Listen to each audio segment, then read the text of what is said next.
¡Qué guerra! ¡Qué hombres! Cada calle un sitio, cada casa una mina. Es horrible verse obligado a matar a tantos hombres, o mejor dicho, a tantos furiosos. El emperador ya lo sabe, se lo he escrito, le he enviado mensajes. Esta guerra será terrible, esta guerra de hecho es terrible.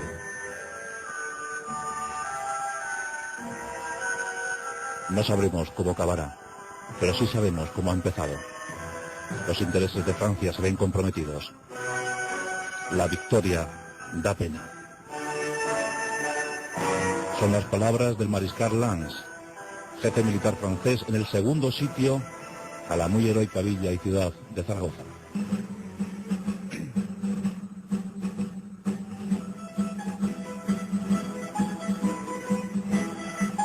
Esta noche, amigos, en nuestros pasajes de la historia vamos a abordar uno de los hechos más asombrosos, más épicos, más sublimes de toda nuestra historia. Benito Pérez Galdós lo calificó como la Numancia moderna, y a los zaragozanos como los numantinos de hoy en día. Vamos a hablar de los dos sitios de Zaragoza, donde apareció lo mejor y lo peor del género humano, donde murieron miles de personas en pos de un ideal, defendiendo un ideal, en un lado y en otro, en un bando y en otro. Dos sitios crueles, dos sitios sometidos a la guerra, a las inclemencias climáticas, a las enfermedades, ese tifus que acabó con tantos zaragozanos. Uno de esos episodios que no conviene olvidar. Esta noche estáis invitados a recordar esos episodios vividos entre junio de 1808 y febrero de 1809. Dos sitios donde aparecieron los héroes, y esos héroes eran zaragozanos.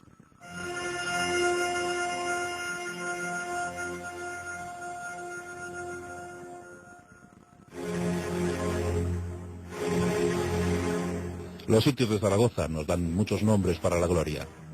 Uno de ellos, José Rebolledo de Palafox y Melzi, brigadier, guardia de corps y capitán general de Aragón, por mor de los acontecimientos.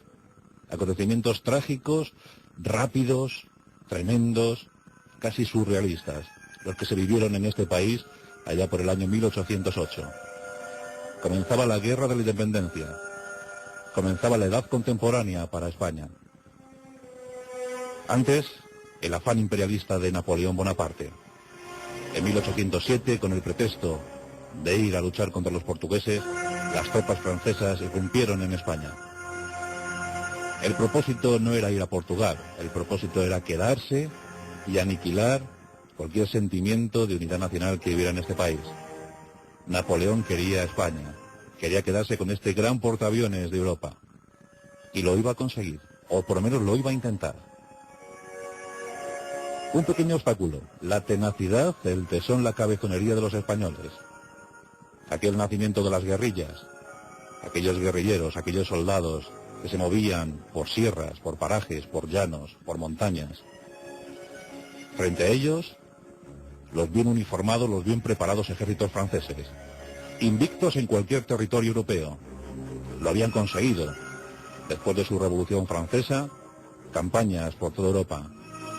Habían estado en Egipto, habían vencido en Austerlitz, habían vencido en Marengo. ¿Quién se iba a oponer a los intereses de Napoleón? Carlos IV no era obstáculo. Su primer ministro Godoy había sido derrocado en marzo de 1808. Dicen que tras la conjura se encontraba el hijo de Carlos VII, Fernando VII. Carlos IV abdicó en su hijo, pero la trampa de Bayona hizo que Fernando quedara en territorio francés. Desde entonces sería el deseado. José Rebolledo, de Palafox y Melzi, pertenecía a la camarilla de amigos de Fernando VII e intentaba rehabilitar, recuperar a Fernando para el trono. Dicen que intentaron dirigirse a Bayona para comentarle qué debían hacer, qué instrucciones debían recoger. El 2 de mayo de 1808 la población madrileña se alzaba en armas.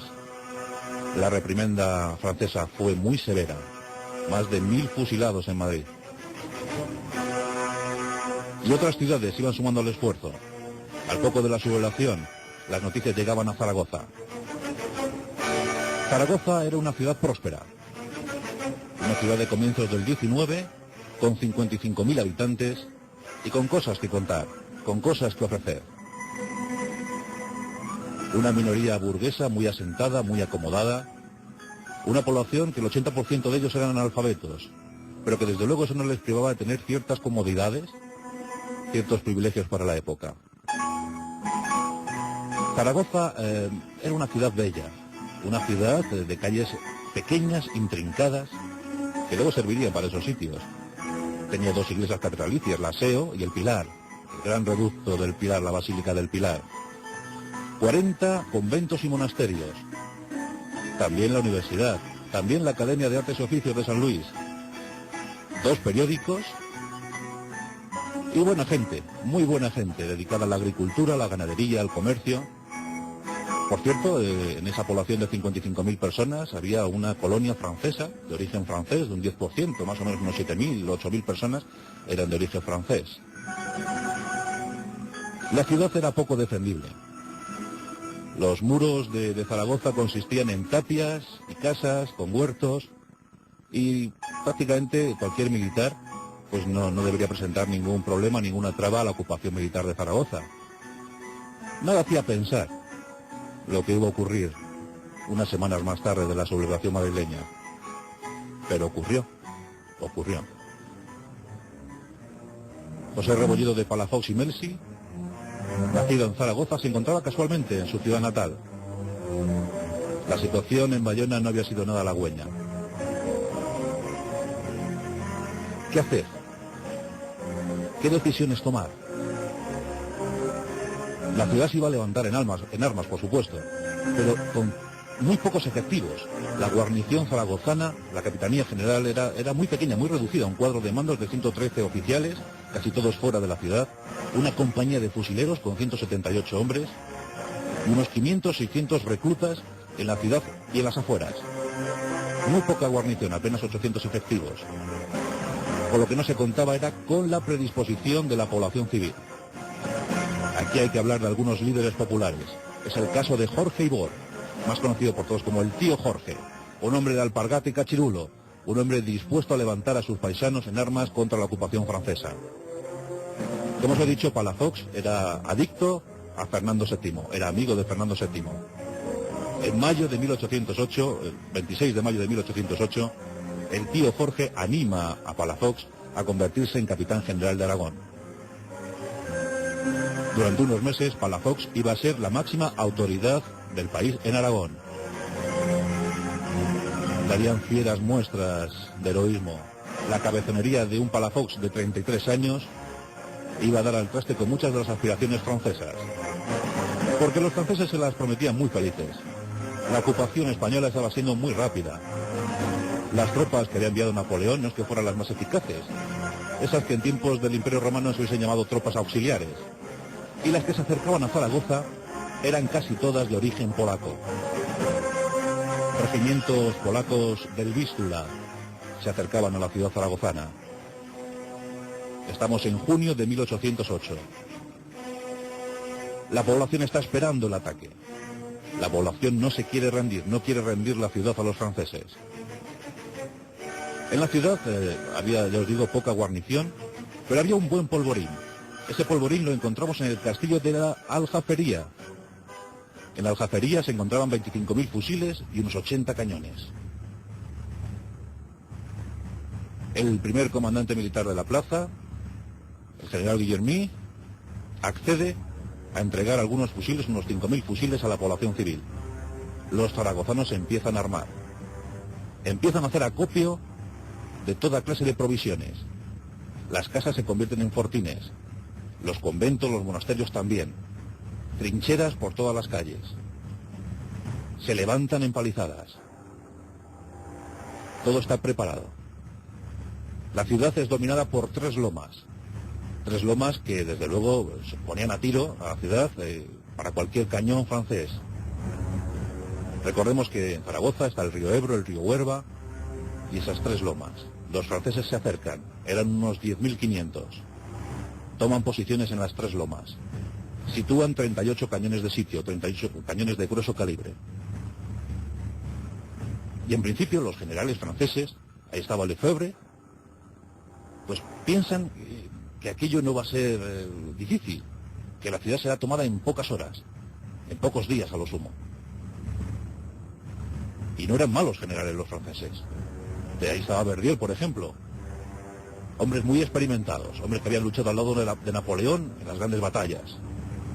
Por tanto, Zaragoza no iba a representar ningún problema. Zaragoza era una ciudad grande, con 8 puertas, una de ellas la del Portillo, de la que hablaremos ahora. Ahí estuvo Agustina. Y bueno, pues en principio una salva de cañones y un ataque de caballería sería suficiente para acabar con la resistencia zaragozana. Pero no contaban con el espíritu, con el alma de Aragón, y ese se encontraba concentrado en Zaragoza. El 15 de junio de 1808, un regimiento de caballería polaco lanza el primer ataque contra Zaragoza. Una embestida tremenda contra algunas de las puertas y reductos zaragozanos. Pero se encuentran con salvas de artillería y sobre todo con salvas de fusilería. La población civil y los pocos defensores militares, apenas se consiguió reunir en torno a los 2.000, 3.000 defensores militares, empiezan a rechazar las cargas de la caballería polaca. Los polacos, poco avezados en el combate, no dan crédito a lo que está ocurriendo. Hombres, mujeres, hasta niños, disparando, repeliendo ataques de la bien organizada caballería. Los franceses no dan crédito a lo que ha ocurrido. A todo esto, Palafox intenta atacar la retaguardia de los franceses. Reúne tropas y en Tudela se libra un combate, el 24 de junio de 1808. Los españoles sufren una derrota estrepitosa, dejando 600 muertos sobre el terreno. Los supervivientes, siempre con el espíritu de la sedición, planeando sobre todo, llegan a Zaragoza, se internan en ella y deciden resistir a ultranza, resistir a toda costa. Los combates se siguen sucediendo. Los franceses son repelidos una y otra vez. No contaban con esto, jamás se habían enfrentado a un combate igual. Siempre los ejércitos habían librado sus batallas en el campo abierto, pero nunca en una ciudad artillada y erizada hasta arriba de defensas. ¿Qué pasaría? ¿Qué ocurriría? Ni siquiera habían sometido a cerco a la ciudad. No se podía hablar de un sitio. Al final, el 1 de julio de 1808, se ordena un cañoneo generalizado sobre la ciudad de Zaragoza. Las salvas son estrepitosas. 1.200 obuses caen sobre Zaragoza. Eso pretenden que resienta el ánimo de los zaragozanos. Toda una noche de cañoneo, toda una noche de bombardeos. El 2 de julio, los franceses lanzan un ataque generalizado contra la ciudad. Los polacos arremeten contra las puertas de la ciudad. Allí se encuentran los defensores, y son muchos los que caen, pero no retroceden, aguantan. Muchas posiciones son dominadas cuando cae el último de los defensores. Mueren a decenas. Nos encontramos el 2 de julio en la puerta del Portillo. Allí una batería de cañones españoles intenta defenderse a duras penas. Los defensores van cayendo uno a uno. Cada cañón podía tener 7 u 8 defensores. En uno de estos cañones recién cargado habían caído todos. Pero aquí aparece la figura de Agustina Zaragoza, la que todos conocerían como Agustina de Aragón. Agustina era una joven de 22 años, nacida en Reus, en Cataluña, y que había llegado a la ciudad acompañando a su marido militar. En esa puerta del Portillo habían caído todos los defensores. El último artillero se encontraba agonizante, con la mecha encendida. Agustina recoge la mecha, prende el cañón y lanza el disparo contra la caballería polaca. Estos quedan estupefactos, rápidamente llegan nuevos defensores al Portillo y repelen la agresión. La noticia corre por todas las calles de la ciudad. Agustina ha entrado en la leyenda. Es la nueva heroína de la ciudad.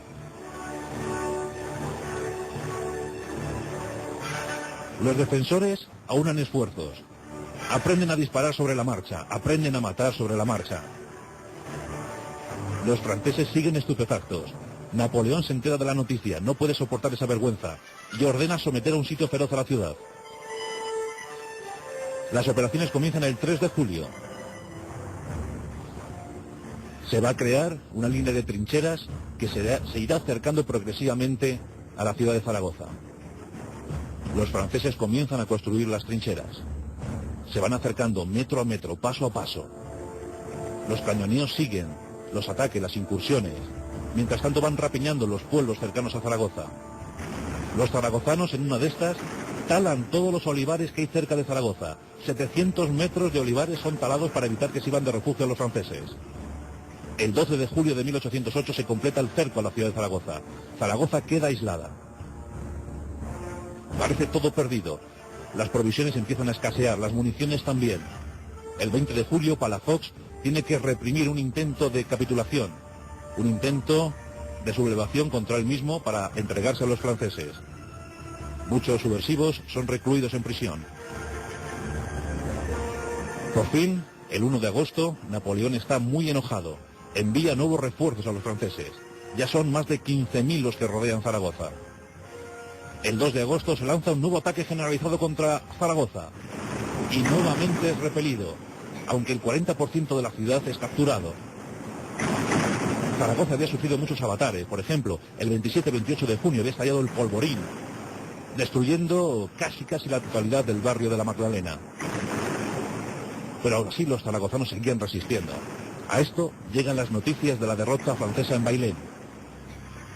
Parece que José Bonaparte, el rey francés, el hermano de Napoleón, tiene que huir de Madrid. Eso es al menos la noticia que llega al cerco de Zaragoza. Las noticias hablan de una seria reprimenda en Bailén. Conviene la retirada. Los franceses optan por la retirada. Sus cañones de sitio son lanzados al Canal Imperial. Allí los dejan y huyen. La retirada es más o menos moderada. Palafox los persigue con 4.000 hombres. El 14 de agosto se puede dar por finalizado el primer sitio a Zaragoza. La victoria es total para los zaragozanos. Sobre el terreno quedan muertos 3.000 franceses. El precio que pagaron los zaragozanos fue de 2.000 víctimas. 5.000 muertos en el primer sitio de Zaragoza.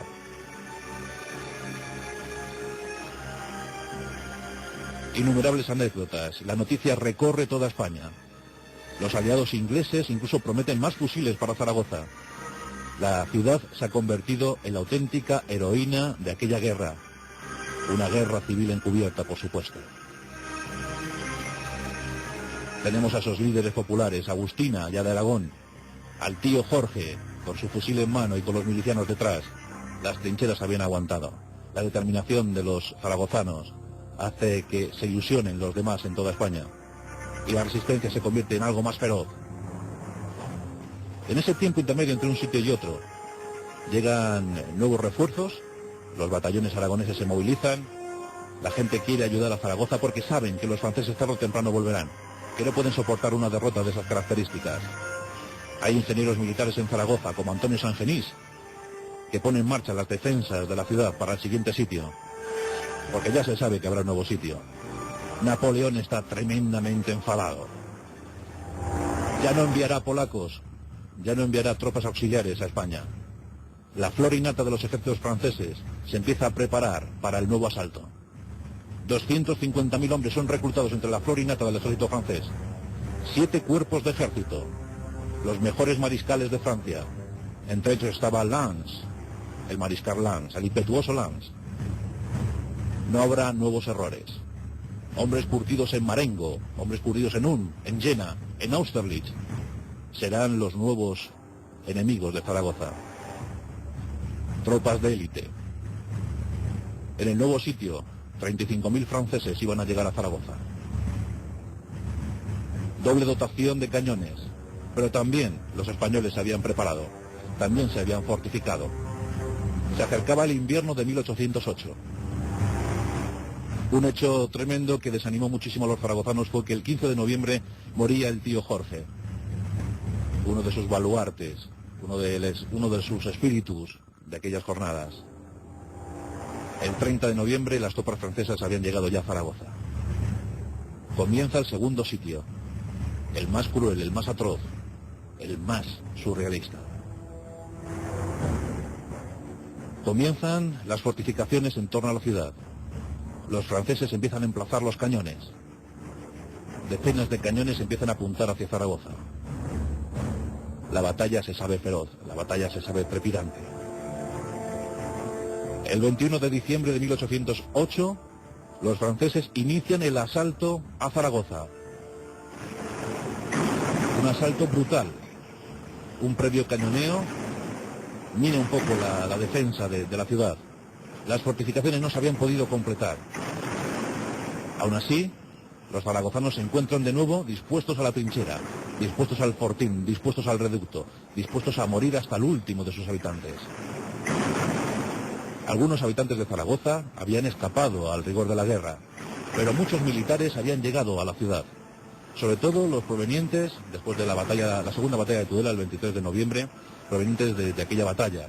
En total se puede decir que había 30.000 militares españoles en la ciudad cuando se inicia el segundo sitio, 15.000 milicianos y unos 30.000 habitantes. No estaba nada mal la cifra, pero los rigores iban a ser extremos. El cañoneo es incesante. Son decenas las bombas que caen sobre Zaragoza. Se calcula que en el segundo sitio de Zaragoza más de 20.000 bombas cayeron sobre la ciudad. Más de 20.000 bombas, ¿os imagináis? Los reductos iban resistiendo. El 29 de diciembre llega la fatalidad para la ciudad. Se declara con toda virulencia una epidemia de tifus, supuestamente por las aguas envenenadas. Las bajas comienzan a ser muy numerosas. En esos días, más de 100 zaragozanos mueren cada día. Pero continúan resistiendo.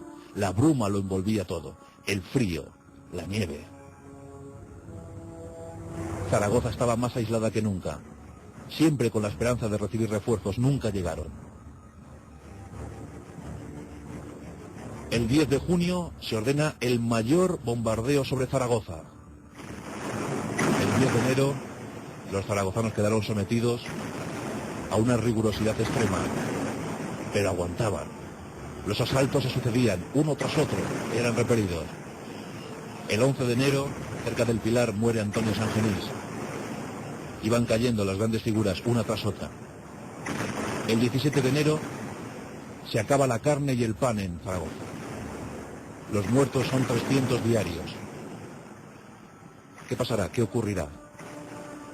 Por fin, el 29 de enero, se inicia el gran asalto, una ofensiva total, 28-29 de enero, una ofensiva total sobre Zaragoza.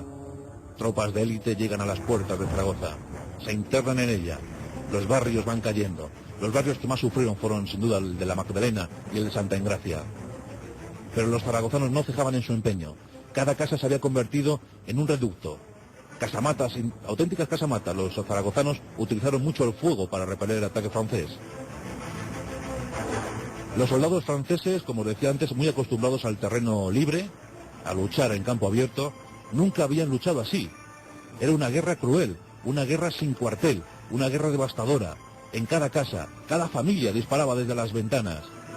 Cuando perdían el suelo, se subían a los tejados y seguían luchando desde allí. Los franceses decían entre ellos que se enfrentaban sin duda alguna a demonios. Cada zaragozano era capaz de repeler el ataque de 3 o 4 franceses. Cuando faltaba el fusil, se utilizaba la navaja cabritera. Algunos se fueron retirando a los últimos reductos en el barrio de San Pablo, el menos castigado, el menos hostigado. El 40% de la ciudad ya había caído en manos francesas. Pero desde cada casa aparecía un francotirador que seguía defendiendo, seguía luchando. Huerto tras huerto, casa tras casa. Los palacios eran incendiados. Os podíais imaginar que las situaciones eran grotescas. En la noche, cuando se realizaban ataques nocturnos, el fuego lo iluminaba todo. Iban cayendo las trincheras una tras otra, pero solo así, una tras otra. Ataques, repliegues, y las defensas no cedían, y los refuerzos no llegaban.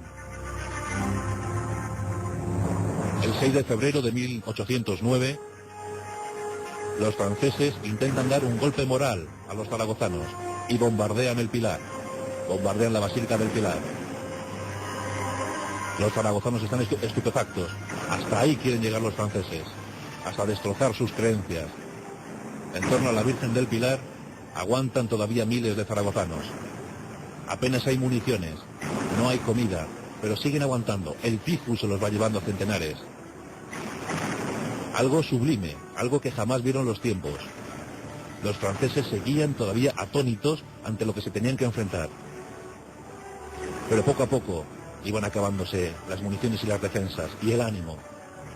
El 19 de febrero de 1809, Palafox contrae el tifus.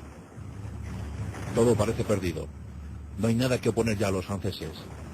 El 20 de febrero se negocia la capitulación. El 21 de febrero los franceses entran en la ciudad y toman lo poco que queda en ella.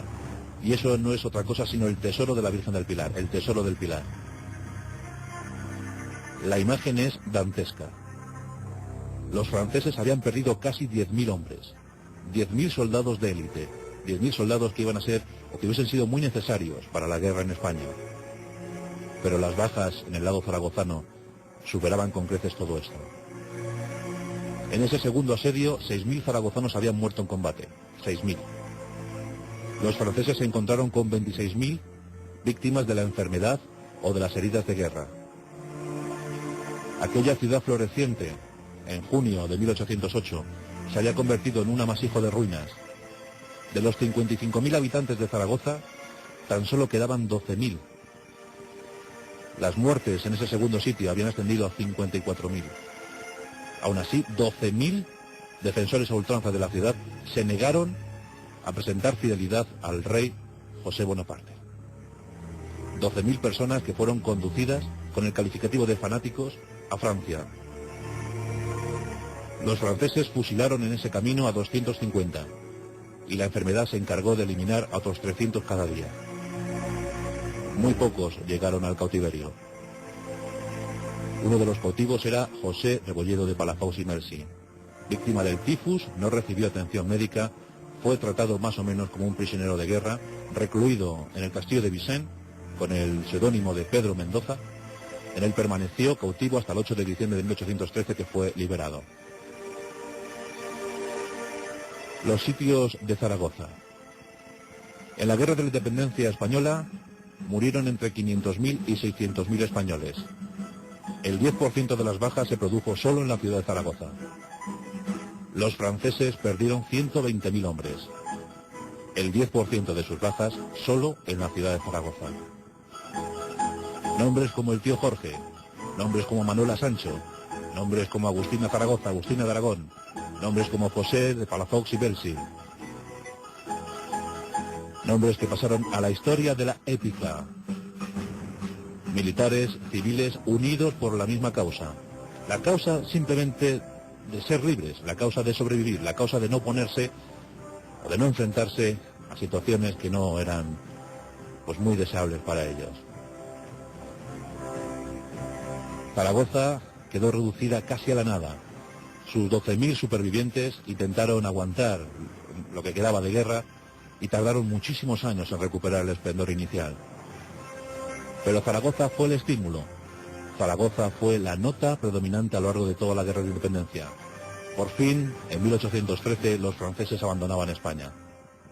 Y Zaragoza entraba en la leyenda de lo sublime.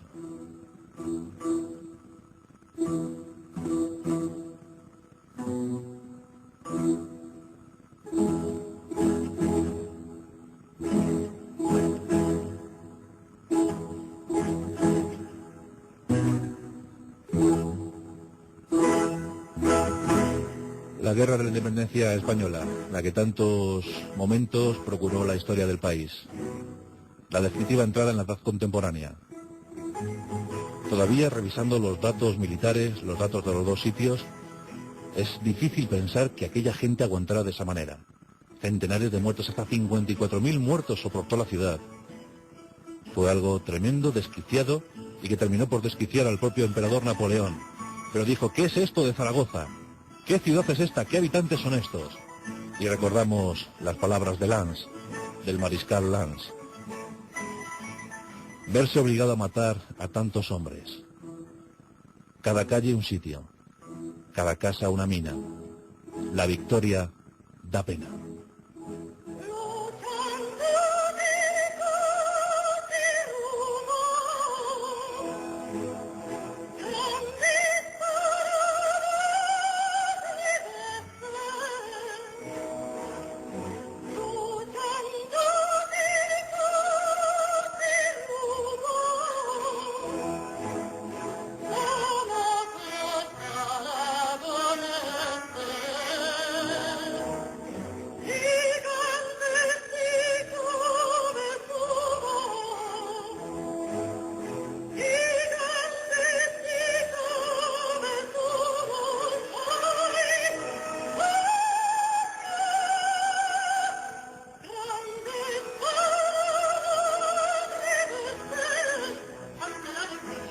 Y la imagen final la dejamos en esa Plaza de los Sitios, ese monumento modernista que se levantó en 1908, en el centenario de los Sitios.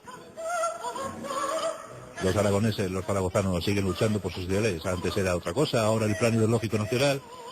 Aragón, siempre Aragón.